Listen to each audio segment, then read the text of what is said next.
welcome back to Sip Fearlessly. Woo, woo, woo. As you can see, we home in BK. Yes. We missed it here for sure. Yes, we did.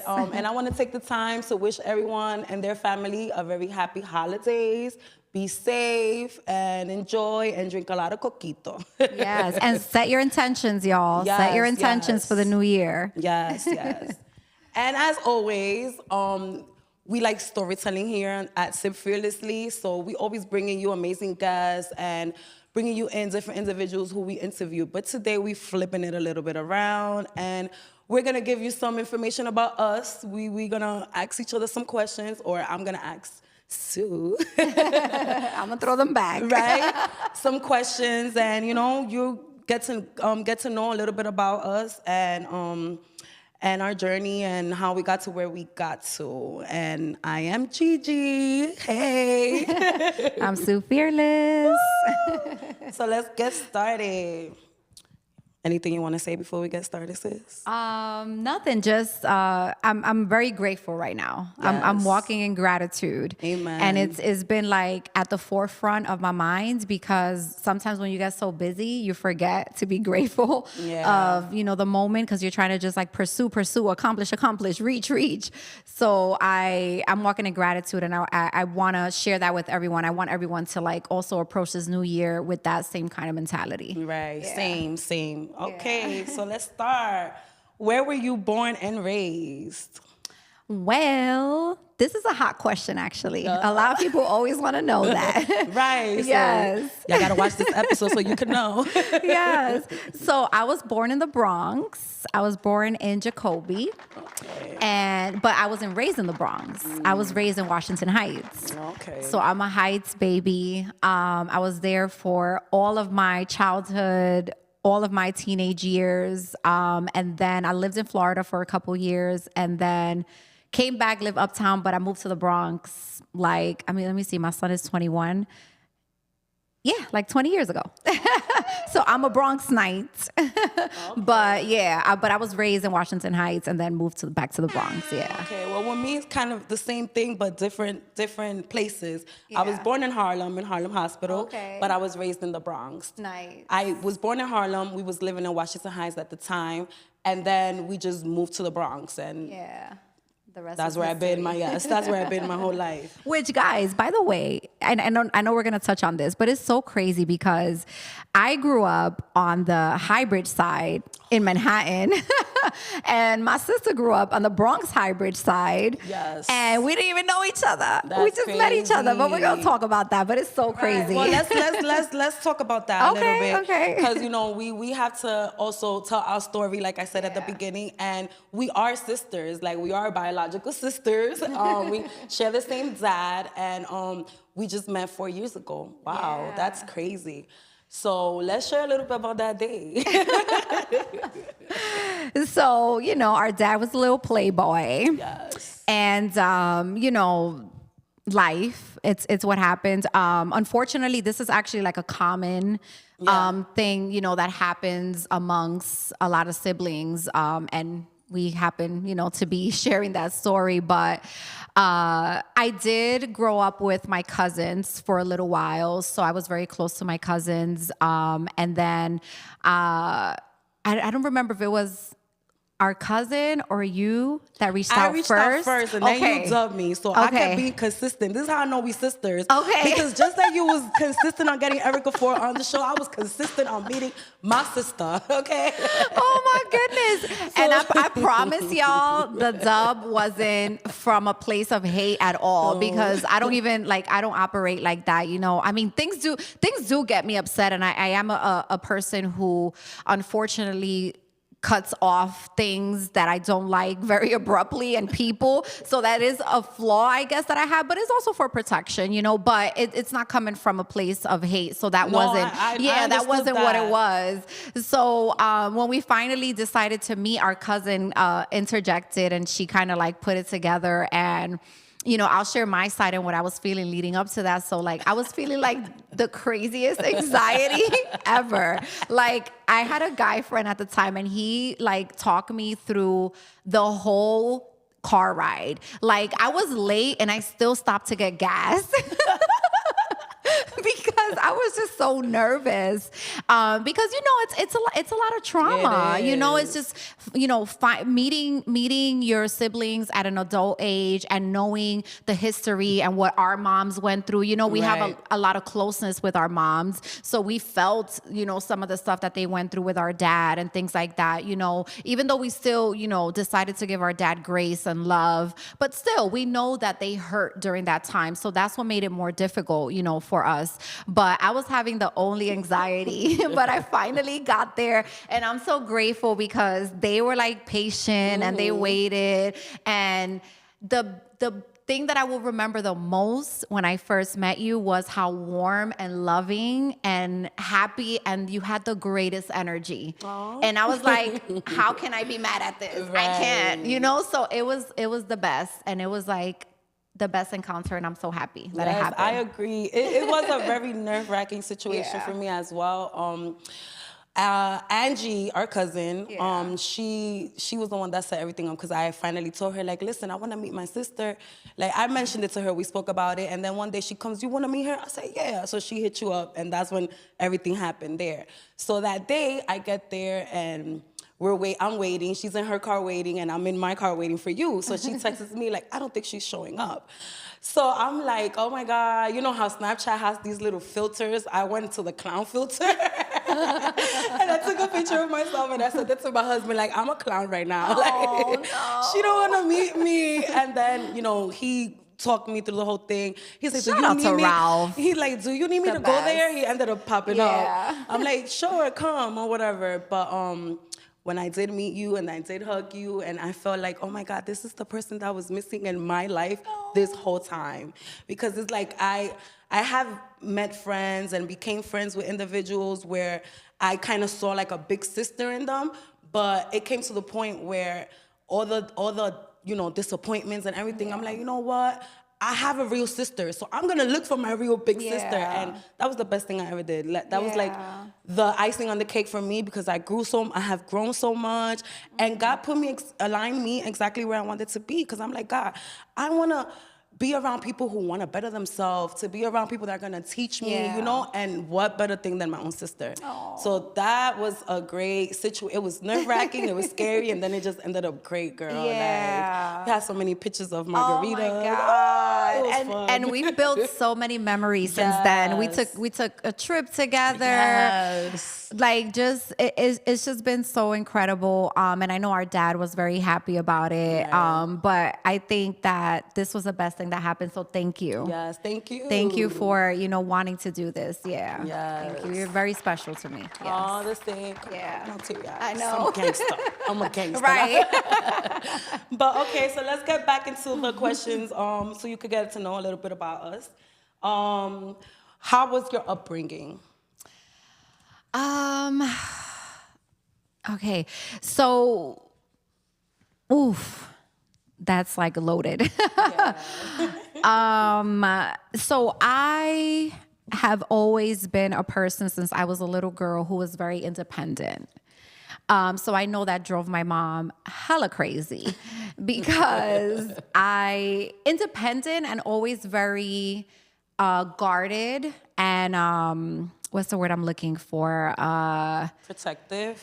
Yes, but that's not the word. It's fine. It's not coming to me. But I was always guarded and independent. So that was very tough for my mom as a single mom because I wouldn't open up too much and talk about what I was experiencing as a child. So she had no idea unless something, really tragic happened or something like that and I really needed her. But that, and then also I just thought I was an adult at a very young age. So I was like outside, as the youngins say, and just figuring out who I was through my relationship with my friends, through the little boyfriends I had, and stuff like that. So my childhood was very. It made me grow up very fast. Okay. I realized at a very young age, and that's probably why I became a mom at a young age, that I wanted something for me that was mine. because I felt like friends were very fleeting at times. And, I felt very misunderstood also for a long time. But it's probably, it's probably to my own fault because I was so guarded. But yeah, but outside of that, I still had a lot of fun. Okay. I had a lot of fun. I had a lot of friends. We had the neighborhood mom who would allow all the friends to come over. So I was very artsy when I was young, and I was into music and art. I used to sketch, and I used to put shows together with my friends. So I used to be like, I used to love to sing. So I used to be like, all right, we singing. We putting some Mariah Carey on, some Toni Braxton, and I'm breaking my heart right now. And we used to go in it was crazy. So we used to do that, and then I used to put dance choreography together. I used to like to dance too, and my girls used to like to dance. We always used to be dancing in the house. But one funny story I do want to share, which is funny now, but it was fucked up at the time.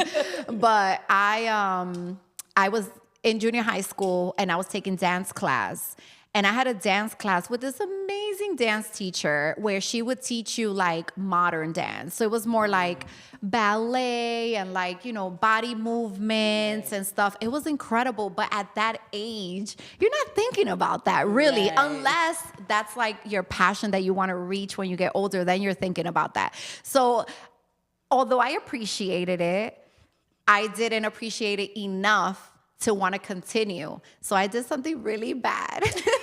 So I went through the class the whole semester, and that was towards the end of the year. And then literally we were doing a talent show, and literally last minute, she didn't know. I was cheating on that teacher, and with the other teacher that was doing a hip hop merengue choreography. So I was practicing with them because I used to love that teacher too. I was practicing with them. So when we did the talent show, I didn't even come out with my class. I came out with the other class. So that was bad. So that was a little bit of my upbringing. Yeah. It's not that bad because you went for where you wanted. Yeah. That's good. Okay, so being so independent, what was your first job? Oh, girl. Since you wanted to be so much independent, what was the first job? My first job. What was my first job? Well, the first thing that I did to make money, that I cannot say on camera. It had nothing to do with my body or anything sexual, but I cannot say it on camera. But I did get a job at one of the stores on 145th Street where all the ballers used to go. And I was underage, and I was working there. And I worked there because I wanted to get the 25% off on the clothes. Because I was very much so into Gerbo. Gerbo was popping at that time. And I was like, I need discounts on clothes. So I started working there, but it was a scary place because just like now, and no shade, everybody get it how you gotta get it. But just like now, a lot of the women working there, they had a game plan. So they knew when their dudes was gonna come in. So when they would come in, they'll be like, oh, there he goes. I'm gonna go get my nails done today, da da da da da. And as soon as he walks in, they're like, maybe I gotta get my nails done today. And they would give them money. So I was like, I don't know how to do that. Yeah. So at some point I just left, but that was my first job. But then soon after that, I moved on to a lot of office, job type of situations. Yeah. Okay. So with that being said, the questions are trickling down. So when and how do you realize that you wanted to pursue financial literacy, coaching, developmental coaching for personal developmental coaching, and everything that you do now, the public speaking and Sip Fearlessly, SFS, Fearless International. So shout out at to what everybody. point in your life did you decide I want to be a boss? This is what I want? Okay, so I didn't figure out the financial literacy coaching passion until I got to my 30s, but I always wanted to be a boss. Always. And that's probably why I used to choreograph. I used to, do this, do that. So I knew going into college that I wanted to study business management because I wanted to run my own business. I didn't know what that business was going to be, but I knew that I wanted to run a business. So what happened was that was my major, but then I took an accounting 101 requirement. And when I took that class, my professor was like, "You are so good at this. What is your major?" And I was like, "My major is business 101, business management." And he was like, "I think you should change because with a focused degree, you're always going to have job opportunities, especially in the accounting finance field." And I had just had my son. So I was like, stability. That sounds like stability to me. Right. So I switched. I went into the finance industry. However, I struggled, Gigi. I could imagine. Struggled, not because I didn't know what I was doing, but because was a female. at that time, and I'm not that old, guys, but you guys have to realize that we are just evolving now as a place where we're being accepted for who we are. Right. And we still got so much more to go, unfortunately, but we're just evolving. So at the time when I started in that career, in that industry, in the corporate world, there wasn't a lot of people that looked like me. There wasn't a lot of people that had curly hair. There wasn't a lot of people that had an accent. So, and I was guarded. So a lot of times I didn't feel like I fit in. So, but I continued to do it because I had children. So it was bringing me stability in my house. I was able to, climb the ladder as far as I wanted to. Because once it got to the point where it was like, okay, you could be a director or you can be a CFO, I was like, hell no. Because if I am staying late to close the books until 9 o'clock, 10 o'clock at night. Imagine if I was a CFO and a director. It's not happening. Mm-hmm. So, I climbed the ladder as far as I wanted to. But once I reached that cap, I just couldn't take it anymore because I had that boss mentality too. Right. So a lot of people who are leaders, they struggle with that when they're working in a place where someone is dictating to you what you have to do. Right. And trying to control your schedule. Right. And it's not allowing for a life-work balance. Right. So that was a struggle for me. So it was a struggle for many years. I was like, I have to get out of this at some point. So what happened was, like I mentioned when we were talking to Michael McDonald earlier, I started venturing out and I started my organization, Fearless Women, which at the time I didn't know exactly what it was going to be either, but I knew I wanted something to empower women. Right. So I started doing event curating, thanks to like a lot of people that I know, Mark, Ty, and Dee, and so many people, in my corner, and who also introduced me to other people. I got to book a lot of like celebrities and do their shows and do their events. And I was literally, and this is why I always say, like, you guys, we have to walk in our purpose, right, even before we reach our goal. Right. Because, girl, I was walking into these event spaces like I knew what I was doing. And I did not. Oh, God. But I was walking in there. Like, I remember I did a show for Lisa Nicole Cloud. Shout out to her. She was on Married to Medicine. She's out of Atlanta. And I went to the Broad Street Ballroom on Wall Street. Huge place where they do like all of the top government officials use that place to do events, crazy galas, ballroom galas. And I walked in and I was like, this is my company and I have my clients and we have the budget. Oh, okay. Right. So that's kind of how it happened. So I did that event for her. In that event specifically, out of all the events that I did, there was so many women that were in my network that were following me that came to the event and bought a ticket. And they pulled me to the side and they were like, Sue, how are you doing this? How are you funding this? How are you doing this? How are you tapping into entrepreneurship? Tell me. So then that's when the bulb clicked and I was like, boom, this is what my legacy is gonna be. I'm gonna teach women what I taught myself, which is how to start a business, how to run a business, entrepreneurship skills, how to market, how to get clients, how to get funding, boom. Wow, that's amazing. Yeah. That's very inspirational for me because, I have my own stuff going on. And sometimes I do feel like, what the hell am I doing? What am I doing? But then I was just like, you know what, God, you put it in my head. I'm just going to continue and everything just falls into place. So that's very good. Yeah. So did having kids at a young age affect these goals that you had going? I wouldn't say they affected them. It definitely made the process longer. Okay, so a little delayed. Because I didn't have a lot of free time, and I tried a lot of different babysitters and stuff like that, for childcare. That's why shout out to all of the women who are in the daycare industry and who are running daycares, because y'all are needed. Yes. Y'all are needed, because it's hard, and yeah. So it wasn't that it made it difficult or it stopped me. It just made it longer.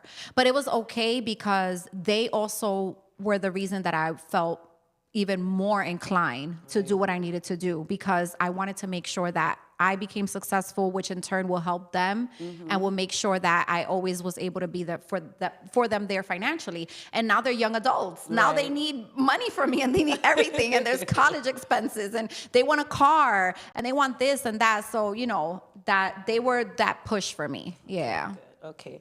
So let's switch the conversation a little bit to mindset. What's a belief you had to completely unlearn to get to where you are today? So many things I had to unlearn, but the thing that I could think of the most is I had to unlearn thinking that I was a victim. I had to get away from that victim mentality, because I was going through so many challenges, when I was younger and as a young mom, in my relationship and in the corporate world. Everything was so challenging that I used to feel like everything happens to me. Right. Why everything gotta happen to me? Oh my God, woe is me. And that was like my mentality and energy for a long time, where I fell into depression. I had to get myself out of depression because I never got an opportunity to go to therapy. And I had recommend everyone to go to therapy, because not everyone is strong enough, and it's not to toot my own horn, but not everyone is strong enough to take themselves out of depression. I fell into a really dark depression.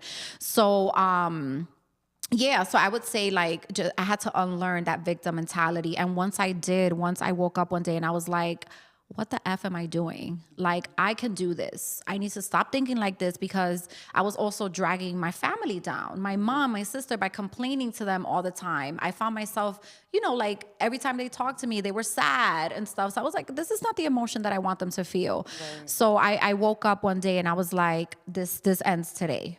Right. And as soon as it ended, my whole life changed. My entire life changed once I shifted my mindset.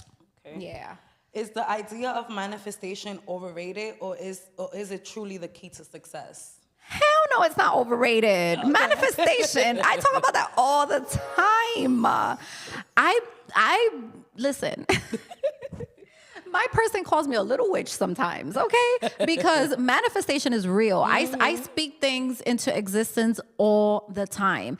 Words have power. We were just also talking to Michael McDonald about that. Words have power. Everything that I want to do, I talk about it 20 million times. Me too. 20 million times. Oh, this is what I'm going to do. This is what I'm going to do. I haven't even done it yet, but I see myself running this all the time, and the opportunities come. Right. So manifestation is definitely real. You don't have to be a spiritual person for that to happen to you. You just really gotta believe. So maybe you don't call it manifestation. Maybe you call it something else. You just really have to believe in yourself and believe in that thing that you want or want to do, and work towards it too. Right. Obviously, you have to take the steps, but it will come. It will come to fruition. Some people call it prayer. Yes. Some people call it manifestation. So I think that the word manifestation is used to not say prayer. Yeah. It's all the same thing. Yeah. It's all the same thing. Yes. You just really got to believe it and speak it. Right. Speak it. If you're like, oh, I want to do this, but it may not happen. People may not believe in it. Nobody's going to follow it. Nobody's going to purchase. Nobody's going to do this. That's what's going to happen. Exactly. I can't do this. I can't do this job. I can't. Please, you can do anything. Google University. Right. YouTube University. Okay. AI University. We can do it all. We can do it all. Right. Yes. Okay. Do you think a positive mindset could sometimes be toxic? Where's the line between optimistic and delusion? Oh my God. Listen.